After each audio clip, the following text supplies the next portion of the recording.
আমাদের জন্য এটা দুর্ভাগ্য, খুবই ভয়াবহ অবস্থা, অধপতন। জ্ঞান তাওহীদ যদি না থাকে তাইলে কি হয়? এই যে দেখেন এখন হালালা সেন্টার শুনছেন নাকি?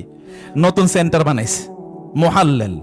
3 বিয়ে করলে এরপরে এই মহিলারে আরেকজন আবার স্বামীর কাছে ফিরিয়ে নিয়ে যাওয়ার জন্য তার যে তালাক, তার যে আরেকটা বিয়ে দিবে, এই বিয়ে কার কাছে দেবে?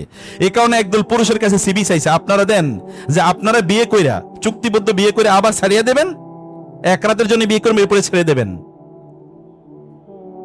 এরপরে দেখা গেছে যে সিবি যারা দিছে এর মধ্যে প্রায় 1000 সিবির মধ্যে প্রায় 900 হচ্ছে সব আলেম, তারা মুহাল্লাল। কোথায় গিয়ে অধপতন পৌঁছে দেখছেন? দিন এ কেবলমাত্র ওই জায়গা না, তাওহীদের জ্ঞান মানুষকে কতটা ভীত সন্ত্রস্ত রাখে। তাওহীদ না থাকলে এরকমই হবে।